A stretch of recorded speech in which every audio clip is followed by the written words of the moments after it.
नमस्कार दोस्तों, स्वागत है आपका मेरे चैनल रिमाइंड में। दोस्तों, आप लोगों की रिक्वेस्ट थी कि सर प्लीज़ डेमो क्वेश्चंस के लिए भी वीडियोस बनाई जाए कि किस टाइप के क्वेश्चंस पूछे जा सकते हैं ओपन बुक एग्जामिनेशन में। तो आज मैं लेकर आया हूँ things fall apart, post colonial literature का एक टेक्स्ट है ये। ठीक है, तो कोशिश करेंगे कि जो क्वेश्चंस मेन बनते हैं वो एक बार डिस्कस कर ली इसी वीडियो में। ज़्यादा नहीं है, 5-6 क्वेश्चंस होंगे आई थिंक। ठीक है, तो स्टार्टिंग टू द एंड देखनी है वीडियोस। कुछ चीज़ें मैं बताऊंगा इसमें extra. Well, what DU says that DU says University of Delhi is saying that we will be asking critical knowledge questions. Okay, so well, English honor students are already doing that. What you are expecting from English honor student? मुझे तो ये लगता है कि भाई हम तो ये करते ही आ रहे हैं। ठीक है, आप टेक्स्ट पढ़ते हो, ऐसा तो है नहीं कि वो कुछ ऐसे पूछ लेते हैं कि भाई ये करेक्टर कहाँ पे है या फिर इस करेक्टर ने क्या किया था। ऐसे क्वेश्चंस कभी नहीं पूछे जाते इंग्लिश ऑनर्स में।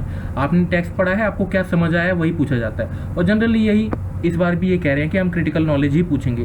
तो I think that there is no need to get panic कि भाई क्या पूछ लेंगे इस बार, ऐसा कुछ नहीं है। ठीक है, बस you just need to focus on what kind of pattern it will be. ठीक है, क्योंकि इस बार क्वेश्चंस कम होंगे और जो मार्क्स जो है मे बी अभी तक जितना सुनने में आ रहा है कहने कि 3 क्वेश्चंस होंगे और हर एक क्वेश्चन जो है 25 मार्क्स का होगा। अराउंड 1000 वर्ड्स में आपको लिखना है according to the professors what I have known from them. Okay, well, छोड़ो उस बात को, देखेंगे जो भी होगा क्लियरली मैं आपको बता दूंगा। बाकी यहाँ पे एक बार आते हैं, क्वेश्चंस देखते हैं। पहला क्वेश्चन जो मैंने यहाँ पे फ्रेम किया है, ये क्वेश्चंस मैंने लास्ट ईयर पेपर के हिसाब से थोड़ा सा सेट किया है, तो आप प्लीज़ देख लीजिएगा एक बार, लास्ट ईयर पेपर भी उठा के देख लीजिएगा। ठीक है, और सिर्फ इसी के भरोसे मत रह जाइएगा, बट ये एक तरीका है कि भाई मैं दिखा रहा हूँ आपको कि ये क्वेश्चंस बन सकते हैं।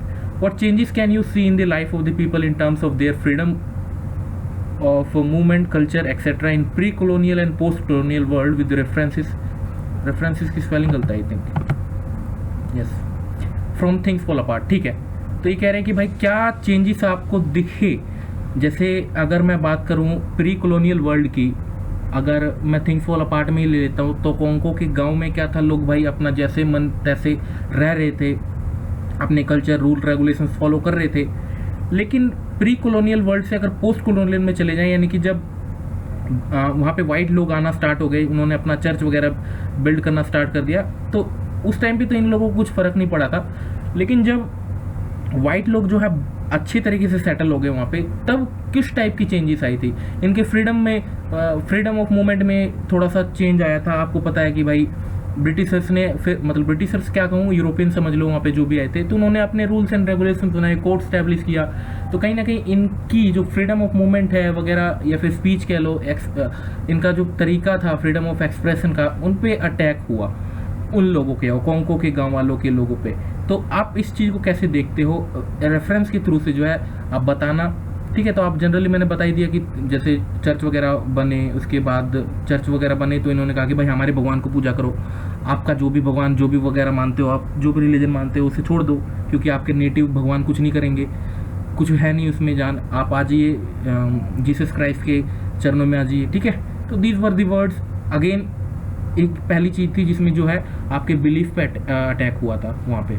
दूसरी चीज़ वहाँ पे कोर्ट्स वगैरह जब स्टेब्लिश किए गए थे, तो इनके जो खुद के राइट्स होते थे, भाई कैसे किसी को पनिश करना है गाँव वालों के, फिर उनको वो वाले राइट्स भूल के जो है ब्रिटिशर्स ने जो कोर्ट स्टैब्लिश किए थे उसके अकॉर्डिंग चलना था। तो काफ़ी कह लो कि प्रॉब्लमेटिक था उन लोगों के लिए। तो कैसे आप इस चीज़ को देखते हो, ये सारी चीज़ें लिखनी है, मैंने ऑलरेडी डिस्कस कर दिया इस क्वेश्चन को। बहुत अच्छे तरीके से आप इसको मेंशन कर सकते हो with references, with critic points. ठीक है, second question, what do you think post colonial world brought a major change in the life of the people around. मतलब यहाँ पे एक ऐसा क्वेश्चन है कि फेवर में भी पढ़ेंगे कुछ वोट, अगेंस्ट में भी पढ़ेंगे। मैं कह दूं कि भाई अगर ब्रिटिशर्स नहीं आते इंडिया में, तो हो सकता है कि भाई अभी भी इंडिया में सती प्रथा चलती, अभी भी हो सकता है कि दलितों को सताया जाता। इंडिया की जनरली बात कर रहा हूँ मैं, इंडिया के इसलिए पर्सपेक्टिव से समझा रहा हूँ ताकि आपको समझ आ जाए जल्दी। ठीक है, बाकी अगर मैं थिंग्स फॉल अपार्ट के हिसाब से बताऊँ तो भाई आप समझ सकते हो वहाँ पे अगर पोस्ट कॉलोनियल मतलब यूरोपियंस अगर नहीं आते तो क्या प्रॉब्लम होती। तो लोग वही जैसे ट्विंस पैदा हुए थे, और कोंकी की वाइफ को जब ट्विंस पैदा होते थे तो बार बार उन ट्विन को जंगलों में फेंक दिया जाता था, जिंदा ही, समझ रहे हो, जंगलों में फेंक दिया जाता था कि कोई भी खा लेगा इनको आके, जो भी है। मतलब ट्विन पैदा होना अभिशाप माना जाता था। इसके अलावा किसी ने अगर किसी की हत्या कर दी किसी और दूसरे गांव वालों ने, जैसा कि स्टोरी में दिखाया गया था, तो उनके बच्चे को ले आओ और कुछ सालों बाद जो उस बच्चे को मार भी दो। तो ये कैसा था, मतलब इकमेफुना को जब मार दिया गया था, अगर आपको याद हो तो स्टोरी। नहीं अगर पता आपको तो थिंग्स फॉल अपार्ट के लिए वीडियो बना रखी मैंने, यहाँ पे आप जाके देख सकते हो। ठीक है, please go and watch that video. Link वहाँ पे है, कमेंट बॉक्स में, डिस्क्रिप्शन बॉक्स में, हर जगह लिंक प्रोवाइड कर दूंगा मैं आपको। ठीक है, थर्ड क्वेश्चन है, फिर मैंने बता दिया कि भाई किस टाइप से जो है इन लोगों की लाइफ को चेंज किया। तो आपको क्या लगता है कि पॉजिटिव चेंज था कि नहीं है? अगर मैं कहूँ कि लोग सुपरस्टिशन से बाहर निकले, अंधविश्वास से बाहर निकले, तो एक पॉजिटिव चेंज था, पहला पॉइंट। दूसरा पॉइंट अगेंस्ट में जाता हुआ दिखेगा कि लोगों के अपने राइट्स छिन गए, लोगों के अपनी फ्रीडम ऑफ मूवमेंट छिन गई, उनका कल्चर खत्म हो गया, उनका कल्चर खत्म हो गया। मेन चीज़ बात यह है कि अगर आप किसी को सुधारने जाते हो ना, तो उसका कल्चर खत्म हो जाता है। अगर बच्चा मान लो थोड़ा सा शरारती है, ठीक है, पढ़ने में वीक है, लेकिन अगर आपने उसको बहुत अच्छा बना दिया, पढ़ने में बहुत ही ज़्यादा इंटेलिजेंट बना दिया, तो उसकी जो मासूमियत है ना वो खत्म हो जाएगी पिट पिट के। समझ रहे हो? तो सेम चीज़ यहाँ पे हुआ था। तो आप किस चीज़ को कैसे देखते हो भाई? आप totally depends on you how you will be trying to attempt this question. But still what I think कि ना तो ज़्यादा फेवर में जाइएगा, ना ज़्यादा अगेंस्ट में जाइएगा। इस क्वेश्चन को जो है दोनों पॉइंट्स रखिएगा। दोनों को जो है दोनों पॉइंट्स रखने के बाद किसी एक पार्टिकुलर एंडिंग पे ख़त्म मत कीजिएगा इस क्वेश्चन को कि मैं इस चीज़ को फेवर करता हूँ कि नहीं, लोगों की लाइफ में सिर्फ पॉजिटिव ही चेंज आया, नहीं, लोगों की सिर्फ लाइफ में नेगेटिव ही चेंज आया, नहीं। आपको दोनों पॉइंट्स रखने हैं और क्वेश्चन को इस टाइप से एंडिंग करनी है। ठीक है, ये नहीं कि भाई क्लियरली मैं कह दूँ कि फेवर में होंगे, nothing like that. Third question is how it impacts the society when some foreign powers interfere with them. What do you think? These foreign powers are good or not? तो वही बात आ गई, सेम इसी question के जैसा ही question है। आपको क्या लगता है भाई, फॉरेन पावर जब भी अटैक करती हैं, अटैक क्या मतलब आती हैं, कुछ चेंजेस लाती हैं सोसाइटी में, साइंस एंड टेक्नोलॉजी कह लो कि लाई, और कोंक के गाँव में अगर बात करें, या फिर और भी जहाँ पे वो रहने गया था अपने मम्मी के गाँव के, वहाँ पे जहाँ पे भी रहने गया था, तो वहाँ पे कोर्ट वगैरह इस्टेब्लिश हुए, एक नया पैटर्न बना, जो भी बना। फिर science and technology of course बढ़ेगी, क्योंकि यूरोपियंस अपने साथ साइंस एंड टेक्नोलॉजी का भी काफ़ी प्रचार प्रसार किया था उन्होंने। तो what do you think these foreign powers are good और not? So similarly this question is matching with this above question, so please try to attempt as according to what I have told in the second question. ठीक है, fourth question I am just dealing with it.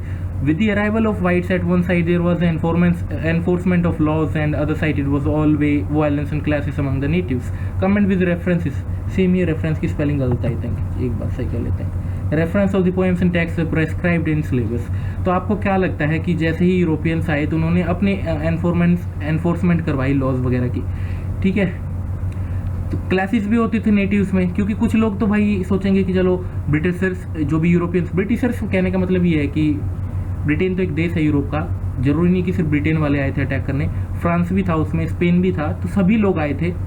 ठीक है, कोई कहीं पे अपना colony बना रहा था, कोई कहीं पे कॉलोनी बना रहा था। आपको पता होना चाहिए कि इंडिया में अगर बात करें तो पोर्टुगीज़ थे जिन्होंने अपना डच हो गया, पोर्टुगीज़ हो गए, फ्रांस वालों ने अपनी कॉलोनीज बनाई थी इंडिया में। इसके अलावा लास्ट में आए थे ब्रिटिश ईस्ट इंडिया कंपनी। ठीक है, तो ज़रूरी नहीं कि एक सभी लगभग आए थे यूरोपियंस। अगर मैं बोलता हूँ तो ब्रिटिशर्स भी, फ्रेंच भी, सभी वाइट्स थे वो। तो आपको क्या लगता है कि जो क्लासेस होते हैं, आप इस चीज़ पे कमेंट कीजिए। लगभग सारे क्वेश्चंस मैच खाते हुए दिखेंगे आपको, क्योंकि अगर ब्रिटिशर्स आएंगे तो वो अपना एनफोर्समेंट करेंगे लॉज का, वो गांव वालों के हिसाब से तो चलेंगे नहीं कि तुमने उसको मारा तो तुम भी उसको मार दो। भाई प्रॉपर इन्वेस्टिगेशन होगी, without investigation how you will B killing someone. एक और स्टोरी थी ना इसी में, आई थिंक नाम भूल रहा हूँ मैं, दिखा दूंगा आपको। प्रॉपर इन्वेस्टिगेशन के बिना आप किसी को मार नहीं सकते according to the British laws you can say, या फिर यूरोपियंस लॉज। ठीक है, चलो नेक्स्ट क्वेश्चन देखते हैं। Natives were full of superstitions and inhuman practices like killing of Ikemefuna the twin born and gifts to the god. मतलब ये सारी चीज़ें आपको दिखेंगी सुपरस्टिशन के नाम पे। फसल नहीं हुई तो हो सकता है भगवान नाराज हो गया हो, ओकोंगो का कहना था। जुड़वा बच्चे पैदा हुए तो उनको जंगल में फेंक के आ जाओ। इकमेफुना जो आया था बाहर के एक गाँव से, कुछ सालों बाद इसको मार दिया गया। इवन दो इकमेफुना ओकोंगो को अपना बाप समझता था, as a father he used to treat Okonkwo, but still he killed brutally he killed him. Okay, so क्या समझ आ रहा है आपको इस चीज़ से? तो ये चीज़ जो है, so arrival of whites with more force in science and tech was a revolutionary change in the life of natives. Do you agree? तो आप क्या मानते हो इस बात को? देखो लगभग सारे क्वेश्चन जो है इंग्लिश ऑनर्स में क्वेश्चंस की framing can be different but what I think answers remain same, थोड़ा बहुत सेम ही रहता है, बस आप इंट्रोडक्शन थोड़ा चेंज करिए बीच में, और जो क्वेश्चन में जो पूछा गया है उसके हिसाब से आंसर कीजिए। आई think that most of the questions will be same, ठीक है। तो अभी तक जितने क्वेश्चंस बनाए मैंने यहाँ पे फ्रेम किए हैं, लगभग जो है बेसिक वही निकल के आ रहा है कि एक ही चीज़ बार बार पूछी जा रही है, ठीक है। So arrival of whites with more force in science and tech was a revolutionary change. आप मानते हो कि नहीं इस चीज़ को? अब आप वही है बात की एंडिंग जो है इस टाइप से ख़त्म कीजिएगा कि ना ज़्यादा फेवर ना ज़्यादा अगेंस्ट, ठीक है। In next question it is about in post modernistic era we can see countries seeking independence, what was literature's role in it. तो आपको क्या लगता है? देखो आपको एक बात पता होनी चाहिए, मॉडर्निज्म आया उसके बाद क्या है कि फिर 1400 के आसपास ही वैसे तो चालू हो गया था एक कंट्री से दूसरी कंट्री में कॉलोनी इस्टेब्लिश करना, जैसे पोर्टुगीज़ हो गया वगैरह वगैरह कंट्रीज जितनी भी थी, ठीक है। कोलंबो ने इधर ढूंढा, वास्को डी गामा ने एक नया रूट ढूंढा इंडिया के लिए, मतलब ऑलरेडी पहले से ही कॉलोनी इस्टेब्लिश करने का जो है सिलसिला स्टार्ट हो गया था, जो भी कहना आप चाहो। लेकिन पोस्ट मॉडर्निस्टिक इरा में क्या है कि लोग अब परेशान हो चुके थे इन्हीं कॉलोनीज वगैरह से, अब उन्हें इंडिपेंडेंस चाहिए था। तो लिटरेचर का क्या रोल रहा है इस चीज़ में, ठीक है। तो आप इसको समझाइएगा। तो literature is nothing but all the text that represent society. आपको पता होना चाहिए कि भाई जितने भी मूवमेंट्स वगैरह थे सभी तो एक टाइप से लिटरेचर ही हैं, किसी ना किसी लिटरेचर का ही तो फॉर्म है, ठीक है। मान लो लिबर्टी, इक्वालिटी, फ्रेटर्निटी की बात उठी कहाँ पे? फ्रेंच रेवोल्यूशन में, तो उसके लिए कुछ लिखा गया होगा, तो वो सारी चीज़ें भी तो लिटरेचर बन गई होगी आगे के लिए, ठीक है। आज हमारे लिए शेक्सपियर की जितने भी पोएम्स वगैरह हैं वो सारे लिटरेचर क्यों है? लिटरेचर है, क्यों है? क्योंकि उनको लिखी गई थी, पास्ट में लिखी गई थी। आज जो हम टेक्स्ट पढ़ रहे हैं, जो आज मैं लिख रहा हूँ, हो सकता है कल के लिए लिटरेचर बन जाए। आप जो चीज़ लिख रहे हो सकता है लिटरेचर बन जाए कल, हो भी सकता है क्या बन ही गई बनेगी, ठीक है। कोरोना वायरस के ऊपर आज जो भी चल रहा है सोसाइटी में, एक दिन जब इसको आगे पढ़ेंगे, आगे की जनरेशन इसको पढ़ेगी, they will treat it as a literature, ठीक है। नेक्स्ट क्वेश्चन जो है यहाँ से नहीं है, थिंग्स फॉल अपार्ट से नहीं है, the girl who can say है, जो कि पोस्ट कॉलोनियल का ही एक शॉर्ट स्टोरी है, जहाँ पे लड़की जो है पतली होती है, उनकी टांगे बहुत ही ज़्यादा, तो उसकी दादी या नानी जो भी होता है एक बार देख लेना। इसके लिए भी वीडियो मैंने बना रखी है, आई थिंक मेरे दिमाग से थोड़ा सा स्किप हो गया है, दादी थी कि नानी थी?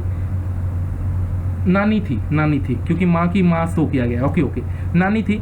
तो नानी कहती थी कि इसकी इतनी ज़्यादा टांगे पतली हैं तो क्या ही तो ये माँ बनेगी आगे जाके, ठीक है। तो एक प्रेजुडाइज था, तो यहीं पे यहाँ पे पूछा गया कि जिस टाइप से सोसाइटी जो है प्रेजुडाइज होती है, तो ये किस टाइप और स्पेसिफिक जेंडर को अटैक करती हैं। लड़का सुपीरियर है, गर्ल इन्फीरियर है। इवन दो अफ्रीका में तो अभी भी होता है, आप इस चीज़ को समझिए, और अभी भी प्रेफर किया जाता है हाई या फिर ज़्यादा बल्कि हिप्स वाली गर्ल्स को जो है प्रेफर किया जाता है। Even though this kind of mentality is still there in this society. तो आप क्या सोचते हो इस बारे में?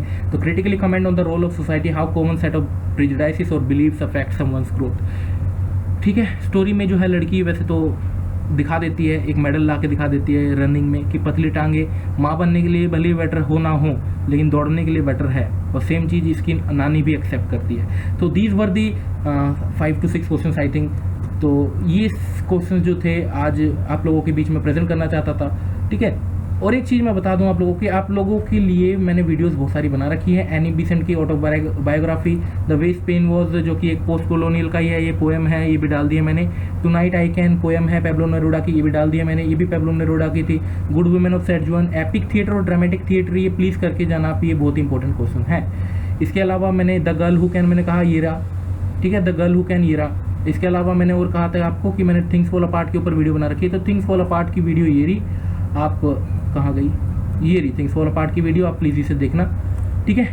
तो enjoy friends, I will be framing more and more questions regarding your open book examination, ठीक है। कोई पैनिक करने की बात नहीं है, आई एम विद यू, ठीक है। कोई भी दिक्कत होगी you can contact me.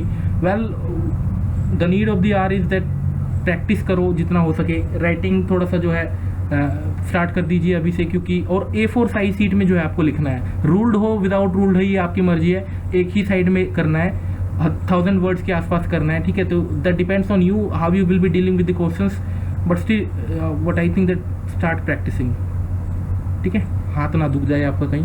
25 mark का एक क्वेश्चन कह रहे हैं, 3 क्वेश्चन होंगे, बाकी इसके लिए मैं क्लियर वीडियो बना दूंगा आप लोगों के लिए। तो अभी के लिए इतना ही। बाकी वीडियो अगर अच्छी लगी तो प्लीज़ सब्सक्राइब कीजिएगा चैनल को और लाइक कीजिएगा।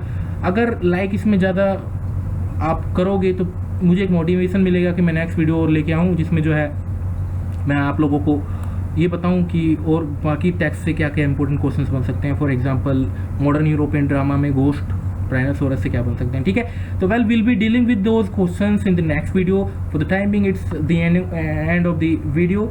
मिलते हैं नेक्स्ट वीडियो में इसी कामना के साथ कि आप हंसते खेलते रहो, ठीक है। जय हिंद दोस्तों, थैंक यू।